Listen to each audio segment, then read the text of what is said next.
Arrancamos entonces. Como bien comentaba Luis, bueno, inicio con un agradecimiento por la invitación y pues al igual que el agradecimiento, una felicitación por el esfuerzo que implica organizar un evento de esta naturaleza y pues la motivación que tuvieron para comenzar a explorar pues esas opciones, ¿no? Siempre es bueno generar eventos para que todos los alumnos puedan comenzar a ver cómo está el panorama más allá de lo teórico, ¿no? De lo académico.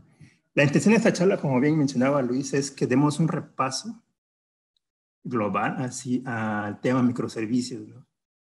Hablar de microservicios ahorita pareciera que, bueno, un poco de mi presentación, que ya lo había hecho Luis un poco. Eh, Trabajo para CPS Solution, una empresa que está en la Ciudad de México. Apoyo al grupo de usuarios de México, por si quieren ahí checar la dirección. Y hace poco me nombraron por la Colombia que han pasado, ¿no? Por esas opciones. Por esos eventos en los que intento compartir un poco lo que estamos viendo ya en el día a día en empresas que están comenzando su adaptación a este tema de los microservicios. Les decía que los microservicios parecía que están en todos lados, ¿no? Es interesante ver cómo de repente no se hablaba o no se habla de algún otro tema, pero como siempre cuando estas olas llegan, todo el mundo quiere pues, surfearla, pero pues, a veces ni siquiera es necesario surfearla, no estamos bien en la playa y no es tan obligatorio que nos subamos a la cresta de la última ola. No es que esté mal, sino que hay implicaciones, y es parte de lo que quiero comentarles en la charla, que se deben tener antes de comenzar, ¿no? Hace poco salió el tema del monolito, que el monolito era feo, que era un monstruo, que había que pues eliminarlo, y la verdad es que no, la verdad es que el monolito sigue existiendo, y seguramente va a seguir existiendo pues para varios contextos. Lo importante es ubicar siempre qué contexto es el que nos interesa a nosotros, trabajar en cuál estamos, y a partir de ahí desarrollar soluciones.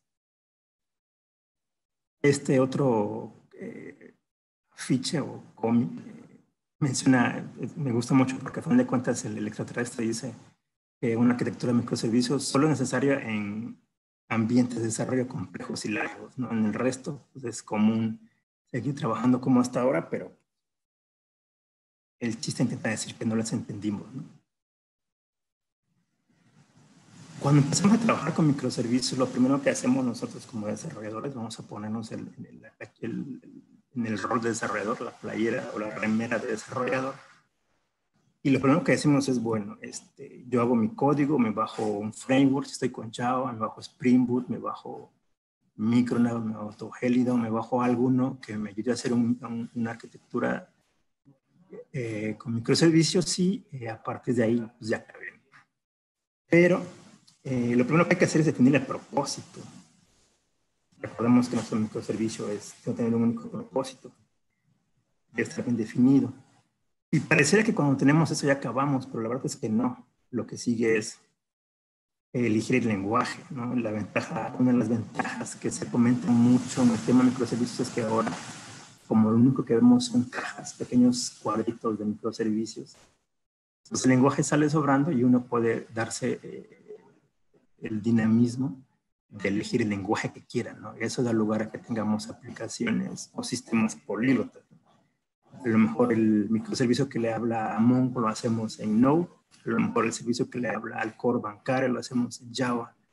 Y así vamos teniendo sistemas que combinan lenguajes, ¿no? Y por eso decimos, no, pues ya podemos ser políglotas, ¿no? Y listo, lo empaquetamos en un contenedor y pareciera nuevamente desde la vista de desarrollador que ya acabamos, ¿no? Ya tengo el propósito del microservicio bien definido, ya lo empaqueté, lo hice en el lenguaje que yo quise, ya lo deployé y estoy por deployarlo y de repente me dicen, ¿sabes qué? Lo vas a deployar en un contexto de la nube. El cuadro, perdón, el hexágono naranja representa a uno de estos proveedores de nube. Llámese Oracle, llámese Google, llámese Microsoft.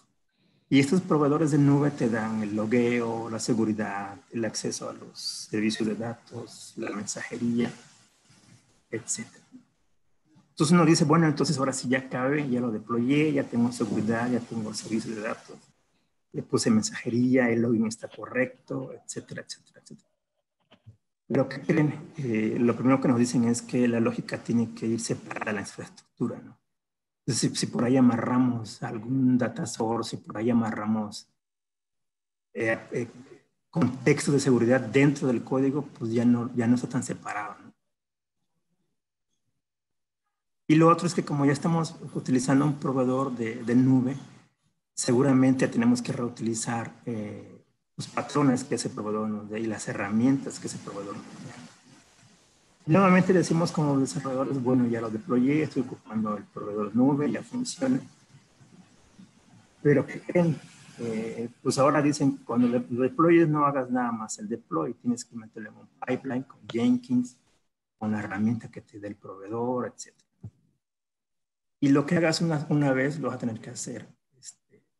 Tantas veces lo hagas, tantas veces tengas que subir un microservicio, ¿no? Deployar un microservicio. Y decimos, bueno, entonces ya acabamos, pero pues nos falta algo muy, muy importante, ¿no?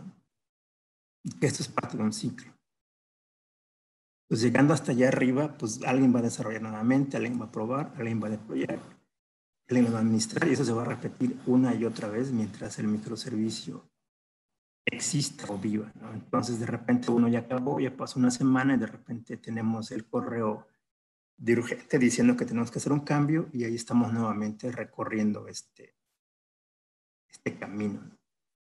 Esa es la parte técnica. Una vez superada la primera vez, pues es común que ya la curva descienda y sea un trabajo mucho más sencillo o al menos amigable.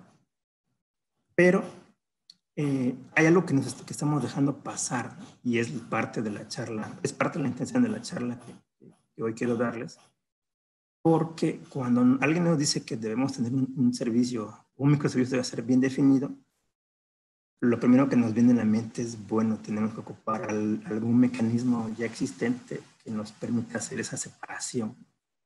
Entonces nos topamos con, vamos a utilizar DDD o qué utilizaremos, ¿no? El diseño tiene que estar desacoplado. Cuando llegamos a la parte de el desarrollo políglota, decimos, usamos un nuevo lenguaje o el de siempre. Estas preguntas que les pongo, créanme que en algún momento, cuando estén en una empresa, pues van a brincar, ¿no? Y es bueno que empecemos a tener argumentos para defender, más que defender, para exponer las ventajas y desventajas de una y otra. Vamos a compartir bibliotecas o librerías. Recordemos que en un contexto de microservicios, cada microservicio debe ser completamente independiente, pero si una librería se reutiliza, viene la primera pregunta que hacen muchos, que es, bueno, la repito, la coloco en todos los microservicios, ponemos un core compartido, y etc. Cuando llegamos a la parte de despliegue, decimos, ok, hay que lograr una arquitectura homogénea, pero ¿cómo le hago? ¿Quién me va a ayudar? Requerimos a algún experto en la plataforma. Y aquí brinca algo que casi siempre se nos olvida o dejamos pasar o pensamos que no, que sí es importante, pero ahora se vuelve más importante y es el rol de la arquitectura. El arquitecto de software ahora de la empresa tiene que estar al tanto de todo esto para que él dé una visión global de lo que se está haciendo. Muchas veces erróneamente pensamos que la arquitectura es solo al inicio de la construcción de algún sistema o aplicación, pero la arquitectura pues va de punta a punta, ¿no? Porque en algún punto de desarrollo puede brincar algo, puede salir alguna restricción, etc. Entonces, resumiendo, el rol de arquitectura en estos contextos de nube y de microservicios pues, es lo más importante, ¿no? Es como si nos dijeran que tres arquitectos diseñan y construyen una casa. Pues no es viable, ¿no? Tiene que ser un único solo arquitecto, e incluso si es una colonia, pues un único solo arquitecto podría definir una colonia y el resultado sería mucho más adecuado que si cada casa fuera construida por una o dos arquitectos. Llegamos al final y decimos, ok, tenemos que deployar con Jenkins, pero ocupo Jenkins, ocupo la herramienta que nos da la plataforma, cuál sería proceso a seguir, ¿no? Entonces son muchas las preguntas que salen. Y se dan cuenta, algo tan sencillo que pensábamos como era generar un jar y deployarlo con Docker en alguna nube, pues en realidad es sencillo cuando el contexto no tiene muchos usuarios, no tiene demasiados participantes o gente involucrada. La idea no es pues mostrarles un panorama complicado, sino mostrarles un panorama que es posible o probable que nos topemos, que se topen ustedes al salir a las empresas. Y el último, y que es el que quiero hacer notar en esta charla, es el cultural. A final de cuentas, todo eso que acabamos de decir, pues tiene que converger o tiene que nacer dentro de la cultura de la empresa. Y aquí creo yo que es la parte más interesante, ¿no? ¿Por qué lo digo interesante? Porque la parte técnica, a final de cuentas, con la capacitación adecuada, pues será librada, ¿no? Con la capacitación adecuada, con algún diseño adecuado, eso se va librando. Requiere práctica, pero se va librando. En cambio, en la parte cultural nos topamos con asuntos un poco más pues, humanos, ¿no? Ya no tan sencillos de resolver como algo técnico. Primero es la resistencia al cambio, ¿no? Es común que en algunas empresas cuando se implementa DevOps, la gente de los sysadmin, y esto es algo pues, real, al menos yo lo he visto en varias empresas, que los sysadmin temen por sus empleos. Y cuando les dice el dueño de la empresa o el director de tecnología que no van a perder los empleos, sino simplemente tienen que adecuarse a las nuevas tecnologías, pues igual comienza esa resistencia al cambio que evita que las propuestas avancen. Y está bien, digo, la resistencia al cambio es una característica humana, pero es importante que sepamos que es posible que surja en una implementación, no solamente las nuevas, ¿no? Sino incluso las que ya van encaminadas. Otro tema que yo me he topado mucho es la resistencia a la transparencia, ¿no? Los desarrolladores, cuando alguien llega les dice, necesito ver tu código porque llegó un equipo de transición y lo va a meter a un contenedor, existe cierta resistencia en primera por obvias razones, por obvios motivos. Es como si alguien ahorita llega y les pide que muestren todo el código que tiene. Pues es prácticamente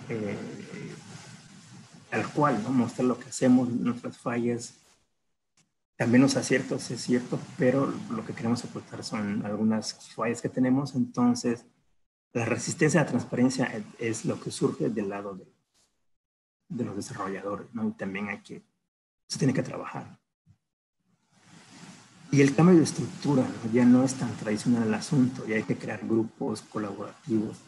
Aquí en esta imagen puse una organización ágil porque es común, dado que así funcionan estos contextos de construcción de microservicios, dado que esos contextos requieren cierto dinamismo, es común, si no es que es regla, que la organización o al menos el departamento de sistemas comience a tomar estrategias de desarrollo ágil, ¿no? Y en un desarrollo ágil los grupos son pequeños, hay ciertas ceremonias que se hacen, tiene que haber mucha cooperación, mucha coordinación. El concepto del líder como que se rompe un poco y es más como un coach, etc. Pasar de lo tradicional a este entorno ágil, pues sí es mucho más pesado. Esta sería una organización tradicional que mencionan en un artículo de DISON, donde hay un ciclo general, que es el, digamos, de administrativo, de arquitectos y más negocio, negocio está arriba, que comienza a definir como ciclos funcionales, ¿no? Vamos a atacar primero el onboarding de clientes, luego vamos a atacar la facturación y al final el sistema de cobranzas, por decir algo, ¿no? Entonces, trabajaremos con 3 equipos separados y haremos lo necesario para que esos 3 equipos sean separados en sinergia y con coordinación generen algo mucho más de más valor. El tema que se topan las empresas siempre es, bueno, ¿y qué tal si no lo hago? ¿No? Y es una muy buena pregunta. O sea, ¿qué tal si no lo requiero? ¿Por qué tendría que hacer uno? ¿No? Entonces la pregunta que yo me hacía con algunos conocido de una empresa, unos decían, bueno, es que no necesitamos hacer esto, no sé por qué lo hicimos, ¿no? Y quizá tengan razón, ¿no? Entonces, la empresa funcionaba muy bien, pero la visión hacia adelante siempre tiene que imperar, y por eso la directiva de esa empresa decidió, aquí sí, afortunadamente, explorar con pequeños ejercicios para validar toda pues ni siquiera es vertical, ¿no? Sino para validar toda la tubería que implica poner un microservicio. Y algo importante que es necesario tener en cuenta es que fallar es parte del proceso. O sea, si algo falla es que la empresa no estaba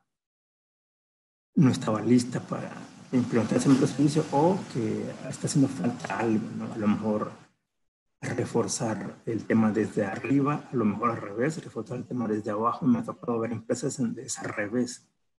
Casi todo el equipo de desarrollo ya trabaja con metodologías ágiles y no le han avisado al director de sistema, ¿no? Porque ya se dieron cuenta que es mucho más fiable trabajar con un integrador de servidor continuo, con despliegue continuo, pero pues nunca le avisaron porque no tenían esa confianza, o pensaron que no era necesario avisarle, ¿no? Cuando es de abajo hacia arriba, incluso es mucho más sencillo, yo creo. Hasta este punto seguramente muchos de ustedes están así pensando en, bueno, y si todo eso es hacer un microservicio en una empresa real, pues me meto a la ola o no me meto. La lección que siempre intentamos transmitir es, pues lo importante es iniciar, ¿no? E iniciar me refiero a no necesariamente a que la empresa diga hay que hacer microservicios, sino que ustedes con sus propios conocimientos que están adquiriendo ahora en su formación académica, pues puedan comenzar a generar un microservicio desde su cuenta, buscar algún servicio de deploy gratuito. Casi todas las empresas tienen un plan gratuito. Oracle, Google, deben avanzar en ese caminito que he revisado. En el tema técnico es importante que se graben bien este nombre. No es necesario que lo lean completo, pero al menos tengan la referencia, porque este libro que fue, me parece, ya tiene más de 30 años, es el que define cómo abordar la complejidad del software. Y este libro de Rick Evans, lo que todavía como una introducción de Martin Fowler, ¿no? Nada más eso. Ha sido retomado para el tema de microservicios porque básicamente lo que plantea el autor es cómo a partir de un dominio de problema, o un dominio de negocio, pero ese dominio de problema, se puede ir fraccionando los requerimientos, ¿no?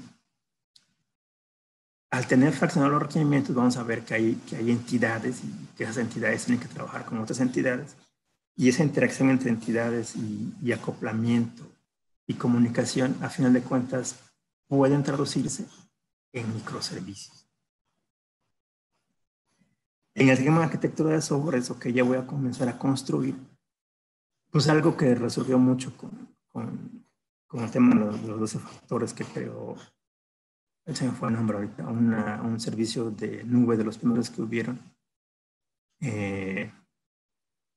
Definieron 12 factores que consideran deben ser necesarios para cuando desarrollemos en la nube.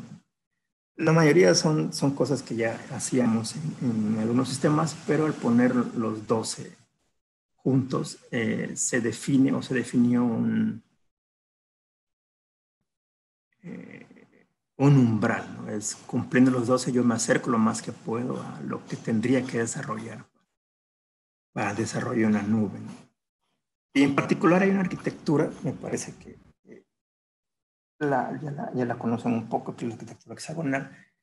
Tampoco es nueva, nada más que no había mucha documentación. El autor prometió escribir un nuevo libro ahora que ya el mundo de desarrollo volvió a ver su metodología. Conocida como arquitectura hexagonal, se parece mucho a los 12 factores porque hace énfasis en los umbrales, ¿no? Él define un dominio fijo y un dominio de negocio, un dominio conceptual que está en el centro, y le va definiendo como capas, ¿no? La siguiente capa de la aplicación y la última, la de infraestructura. Pero para que una capa se mueva a otra, tienen que haber adaptadores o controladores. Es lo que ponemos aquí: adaptadores para Rabbit, adaptadores para REST, etc. La arquitectura hexagonal, tal cual, la documentación, digamos, del autor es solamente me parece que un artículo o su tesis académica, pero últimamente han surgido muchos videos en donde intentan o comienzan a explicarlo y les puede servir de mucha ayuda. Ese es un ejemplo ya con un desarrollo mucho más moderno. Hay una base de datos en memoria. Igual Rabbit no puede dejar de aparecer en desarrollos como basados en microservicios, sobre todo de alta escalabilidad. Tenemos un Mongo y vemos cómo el dominio nada más se escapa o usa interfaces, ¿no?, para salir al mundo. ¿Y cómo debemos interpretar ese diagrama o esta arquitectura hexagonal en que el dominio jamás se va a enterar a quién le habla, ¿no? Para él nada más tiene una memoria una base de datos en memoria y él no sabe nunca si es Mongo. Para el dominio hay un controlador web que está ahí y que le va a hablar a alguien más, pero nunca se va a enterar que le habla rápido. Esa separación en niveles de abstracción es lo que ha propiciado que la arquitectura hexagonal sea mucho más referenciada últimamente. Y en el tema no técnico, pues es importante no dejar de hacer énfasis en la parte cultural, ¿no? Es empresa en la que lleguen, créanme que va a ser en cada empresa algo distinto. Si tienen la oportunidad, no siempre se puede, pues si tienen la oportunidad, es siempre aconsejable iniciar con un sistema no crítico. Casi, digo, es difícil que eso ocurra, pero si se puede, el camino va a ser mucho más llano, ¿no? Definir bien el alcance, esto aplica para cualquier desarrollo, ¿no? Es que vamos a probar, que vamos a alcanzar. A veces algunas empresas dicen, yo nada más quiero que me ayudes a que mis aplicaciones se pongan en un contenedor y ya, es lo único que necesito. Ya yo veré en una fase 2 o en una fase 3 qué hago después, ¿no?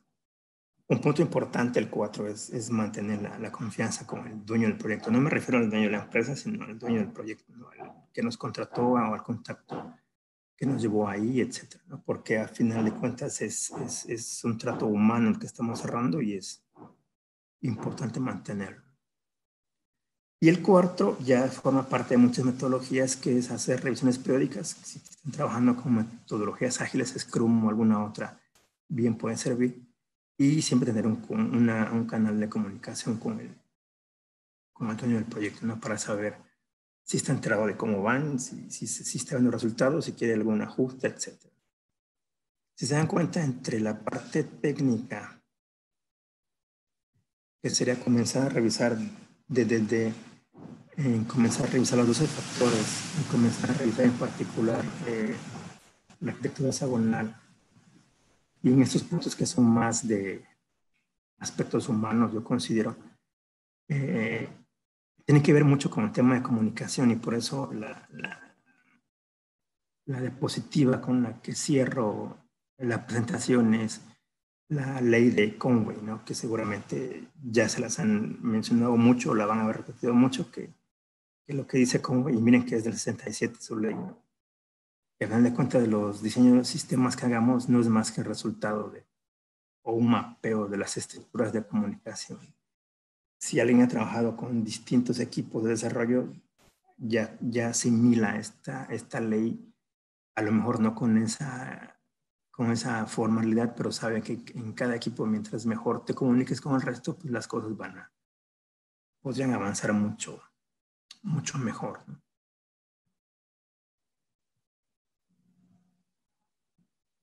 Y concretamente ese era